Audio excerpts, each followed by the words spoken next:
Hey everyone, welcome to my Hack Shack located right here in Los Angeles. My name is Johnny and I support horror. Today, I'm really stoked to have on a special guest for you, Jed Shepherd, who is one of the executive producers and writers of the movie Host that just came out on Shudder. I'm sure most of you have seen it. If you haven't, you really need to.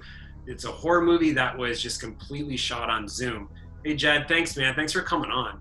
Thank you for having me, John. Really appreciate it. And yeah, it's quite a fast turnaround in terms of us recording this and when the film came out, because it only came out 4 days ago from when we're speaking. Yeah, it's so fun. I watched it a couple times already. Nice. But we'll definitely get into that. Can you just give us and people don't want to see me talk all day. Do you want to just give like a short synopsis of the film, like your involvement in it? Yeah, sure. So myself and the the director's called Rob Savage. We've been friends for a long time now. We've made short films together. The very first time we met up, I pitched to him a film called Dawn of the Deaf, which we made a few years ago, and that blew up. I went to Sundance. And that's a short film. Went to Sundance, just went crazy, went everywhere, and we were like, oh, okay, so this is how it is. It's just really easy to get attention. So then, a year later, we made a film called Salt, a short film called Salt, starring Alice Lowe, Right. and about a demon and salt circles, etc. That blew up as well and got us noticed in Hollywood. And then we wanted to make something. We're always eager to make something. We're always pitching each other things.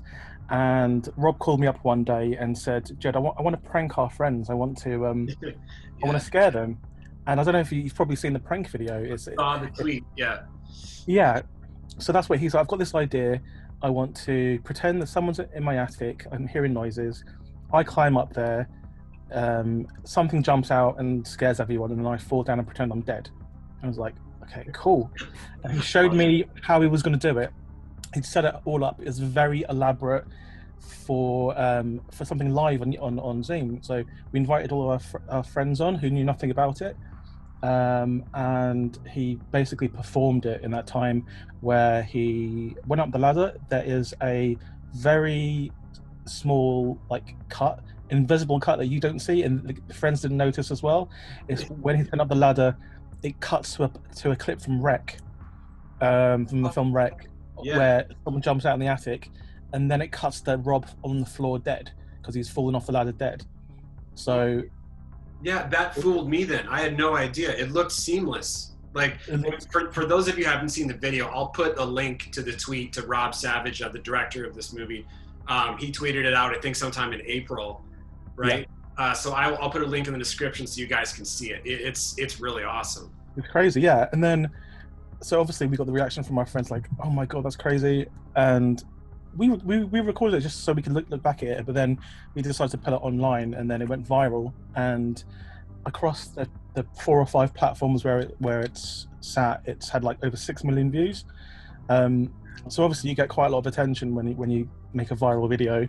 Right. And we already were a little bit hyped from our short films, and we had a few films in development. So we got offers from various places to potentially see if there's any way we could stretch out that 2-minute video into something a bit more long form. So Rob asked me, "Jed, do you have any ideas?" And I was like, "I'll sleep on it." And then at like 4 a.m, I texted him. I was like, it just came to me, and I said 2 words: Zoom seance. And then I went straight to sleep. And then I woke up at 4 or 5 hours later, and Rob was just like ecstatic. He was like, "Right, okay, cool. I'm going to pitch this to Shudder right now." And that's all he did. He pitched 2 words to Shudder: Host, Zoom seance, and they gave us the money to make it. So cool. Yeah, but then the whole thing was, how do you make it in lockdown, and how do you make it like watchable? And we had a thing where we have a WhatsApp group called Quarantine Movie Club with just our friends, and so everyone you see in the film, everyone who worked in the film, is from that WhatsApp group of like 25 people. And all we do is from the start of lockdown, we were just watching films on Netflix together every day, Netflix party, doing pub quizzes and stuff online, and then we just pivoted to make a movie essentially, and we recorded the process all the way through for posterity, just on the off chance that this film would have a modicum of success and people would want to know how we did it, and people definitely want to know how we did it. So we've recorded everything. So hopefully that comes out at some point. And yeah, that's essentially it. I love that you used, because I was looking at the IMDb and like the cast and everything.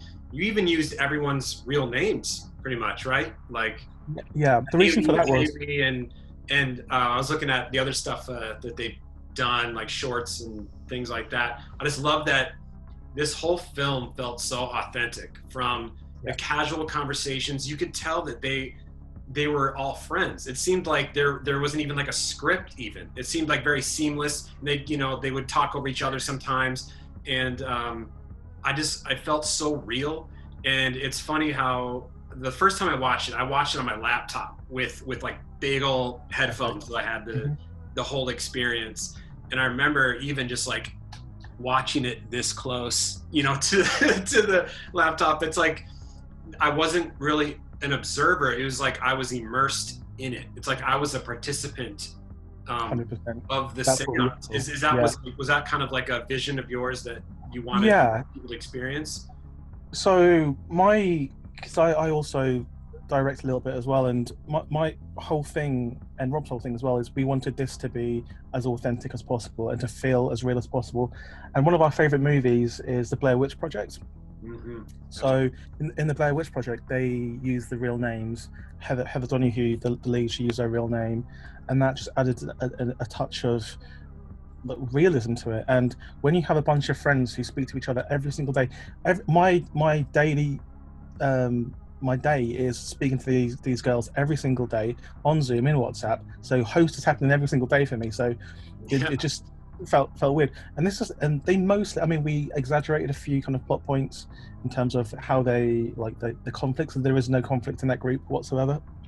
But they use their real name, so when they're acting, it's one less thing to think about. They don't have to think about a character. They're thinking about the real life person that they speak to every single day. So it makes it a lot easier and believable. And it means so much that a lot of people have just pointed out how good they are and how good they are at acting. And I think with found footage, it's a difficult genre because people looking for flaws straight away, and the first flaw they always try and go for is they're not acting real. This is not how a person would act in a situation. With this, everyone's universally, these people are real. They're acting exactly how I would act. They're talking how I talk. So using the real names is a big thing. And I directed a film called Multiplex, which isn't out yet, but all of the girls are in Multiplex as well. And Emma is the lead in it, and she uses her real name, Emma, as well. Okay. It's a thing that I do. So have you? This is such a fantastic film, which everyone in the horror community that I see on Twitter and everything, they love it. Are you any bit surprised by how just the huge success it's getting right now? I've been even articles like LA Times and all this stuff I'm reading about. How much they love it, how much they love Host. So is this like surprising, or did you kind of know you had something, you had like a hit? Me and Rob are very confident that we know horror. Mm-hmm. If this was a rom-com, then we wouldn't know what we're doing. But with horror, very, very confident. We were confident we had the classic horror structure of a found footage. We just wanted to find a way to subvert it to make it interesting and different. Plus, we wanted to use the medium which was available, which is Zoom. But you never know how it's going to be received.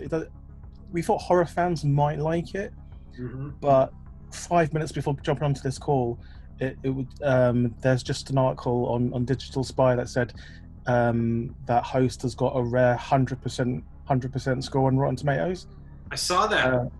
I looked today because I saw it a few days ago. It had 100%, and it still does today. I'm going to knock on wood right now that it's keeps going.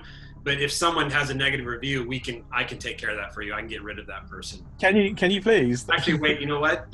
I'll edit this part out. I don't want. Well, if you can, that's good. Yeah. I think if it's above 80%, I'm happy with that. But 100, cool. It's Yeah, so good. killing it. I love it. It's so cool. It's crazy, and also like all the big kind of film websites are going crazy for it. Bloody Disgusting are just singing our praises. Dread Central said we're the scariest movie of the decade, the most important film of the decade, up there with the Blair Witch. And it's a perfect length, like 56 minutes for this type of movie. It's. I love how you played in the fact that Zoom gives you an hour or whatever. I love that that you played into that too. So were you thinking of doing like just having it be about 60 minutes or? Yeah, well, a real free Zoom call is 40 minutes long, so we thought we'll get to 40 minutes. 40. Yeah, but we had too much good stuff. So in the film it's 40 minutes. You'll see there's a timer and it's 40 minutes, but it's 56 minutes altogether. So there's a little bit of kind of like unrealism there. But like you would notice, it goes by so quick. But yeah, we got Zoom on board. In fact, we asked Zoom if we could say Zoom, we could use Zoom, we could have it look like Zoom, because again, we wanted as real as possible. We didn't want to have to use a fake company called Boom or Doom or Gloom or whatever. We wanted to use Zoom. So they gave us permission, they gave us the use of their assets. So that's why it looks like a real Zoom call, and that's why people feel they're part of it. The realism, the authenticity was absolutely paramount in us making this. I would think it'd be hard, like Rob, the director, to direct his actors, in like maybe different rooms, or I don't even know how he did it. Like, and I can tell you if you want. And as an actor, didn't they have, like, if someone is having their laptop and they're walking down the hallway or something, like they almost have to make sure they're getting everything in the shot that you guys want. Did you have to take a lot of takes like that before you got what you wanted? Yeah, Rob is a perfectionist, and he is no word of a lie. He's a friend of mine, but he's a genius. He sees things. We're not talking trash about you. He's an absolute genius, and he knows what he wants in his mind, and he's not going to stop until he gets that exact thing that he sees in his mind. And maybe the actor at the time can't see what Rob sees, but by the end of it, everyone will be on board with what Rob's vision is, because it's right. Yes. So yeah, there were a lot of takes, and the actors were put through the ringer in terms of none of them like horror. None of the actors. Really? That's interesting. None of them watch horror. We forced them to watch, just before we started shooting, we forced them to watch Paranormal Activity 3. Yes. Because to me, that's the best one. It has the best set pieces. The fan going from left to right with the camera on top of it. I don't know if you remember that bit. They put like a VHS camera on top of the fan that moves left to right. And I think that's one of the best things to happen in horror for a long time. That's genius. And then there's a sheet over a person, right? The sheet drops. Yeah. And there's an allusion to that in Host as well, but also we kind of got that from Satan's Slaves as well. I don't know if you've seen that film, but there's a thing with the sheet as well, which we were kind of given a nod to. But what Rob did was he obviously got everyone together in the morning, discussed what scenes that we're going to do. The script was basically a scriptment. It was like a half treatment, half script, where all the beats were there. And like Blair Witch, you were told to get from point A to point B. Sometimes you were told to go via point C or point D, but all you need to do is get to the end of it and do that again and again and again until we have the take we want. And because they're friends, it's just natural conversation, and that really comes across. And they were just really great. It really came across so authentic. And I don't know if I noticed something right away at the beginning of the film. Sorry, I'm blank on. Is it Haley? Not Haley. Haley's first. Yeah, Haley's first. Gemma is the one with glasses. That's right. Haley, at the very beginning, you can almost sense or at least I thought I did, like a nervous energy from her even before she went on. So that right there was like, ooh, like you get sucked into that a little bit, the kind of eerie, morose. You can tell she's a little nervous. I think that helped set the tone for what was coming. I really like that. Haley's amazing. She was in. So all of the girls have been in films before. They're all in multiplex, but Haley, Radina, and Caroline were all in Dawn of the Deaf, the short film called Dawn of the Deaf, and Gemma and Emma are in multiplex. And Emma's the lead in multiplex. But yeah, so we essentially at the start of the film, there's foreshadowing to all of their deaths later on.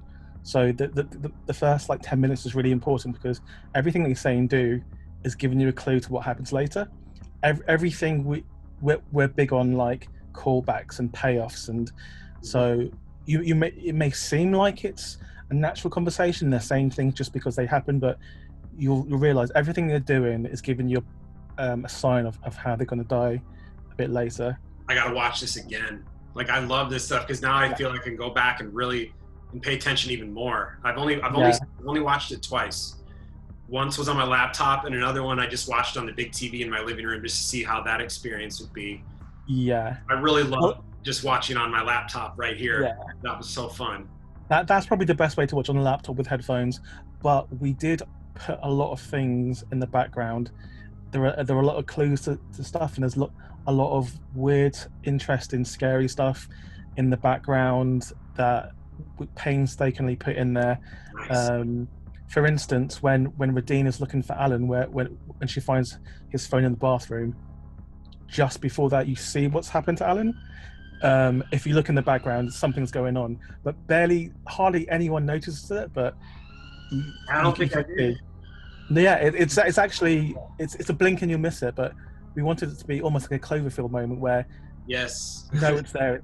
Yeah, that's what I loved about this too, is that not only are you're looking at the action, but you're seeing the faces of all the other characters looking at the person. So I love that your eyes kind of are going a little bit. Yeah. It feels like you are putting stuff, like, I feel like I missed a lot of things, and I kind of knew that in my first viewing. I'm like, I bet I'm missing some stuff right now. I want to go back and check it out. There's a lot of stuff there.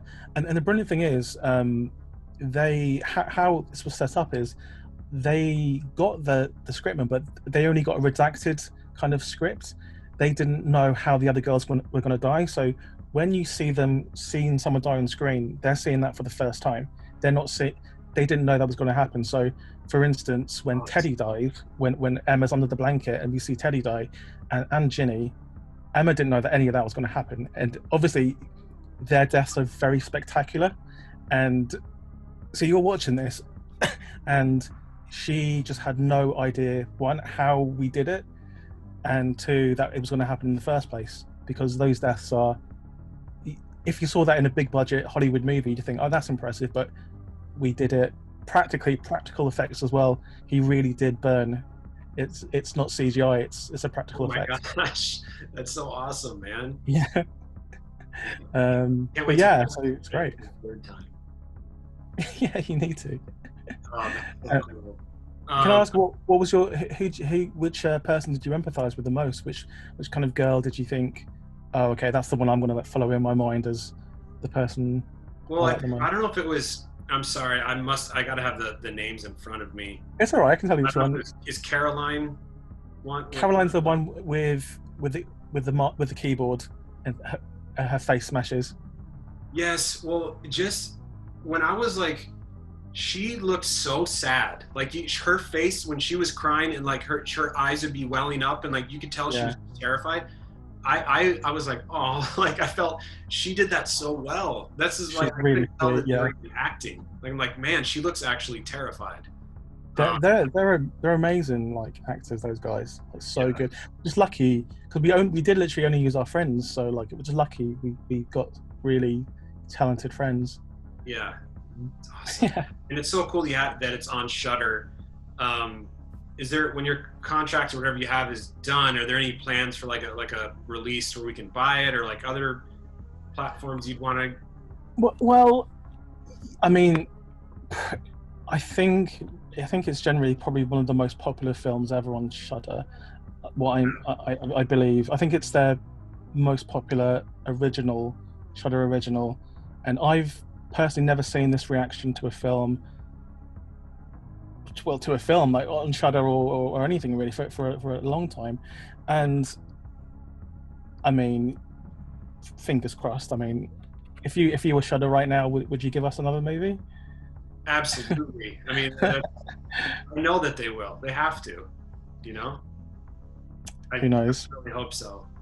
And Shudder is such a cool. I've been a subscriber of Shudder for a couple years now.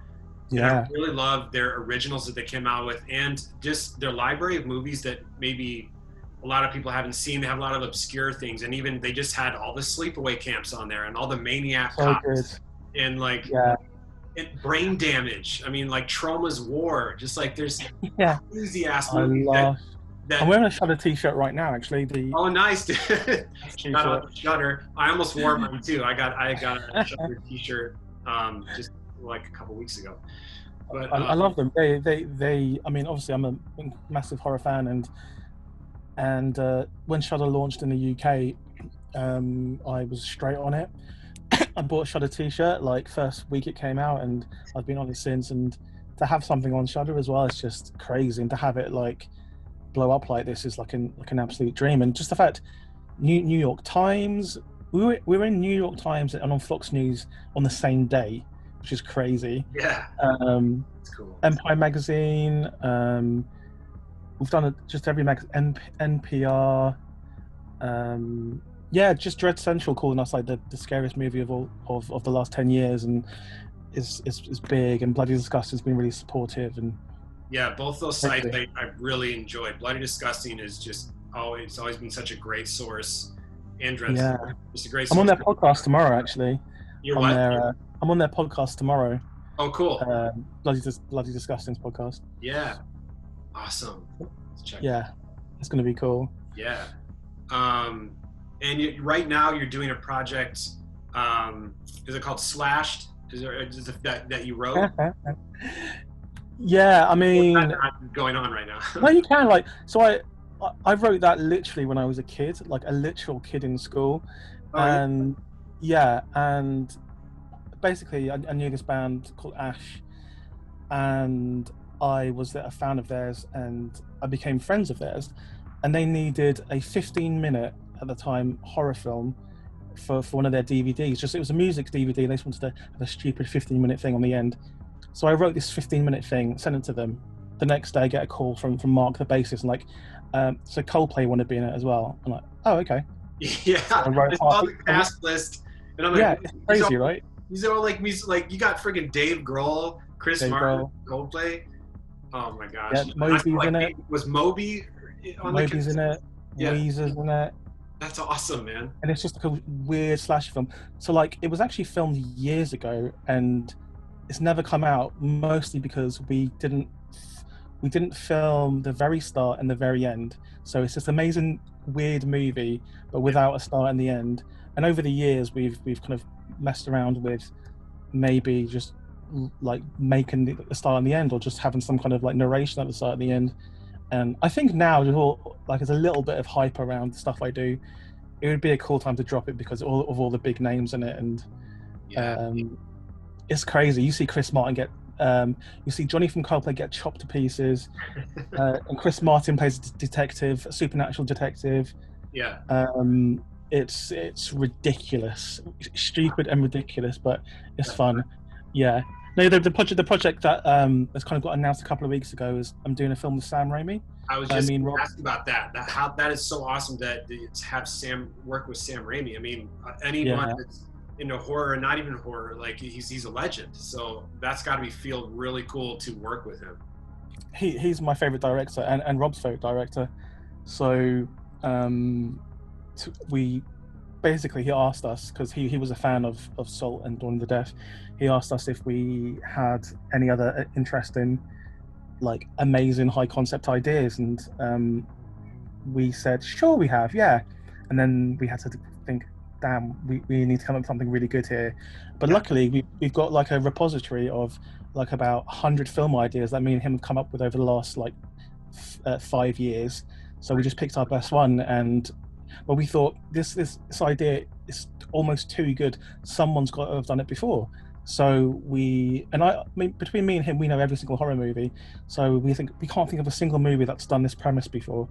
Um, so we pitched it to Sam Raimi. He said this is incredible, and he said he wanted to make it. And we were like, wow, okay. And yeah, like I've got a table read with him tomorrow. In fact, um, it's crazy. It's Into that table read.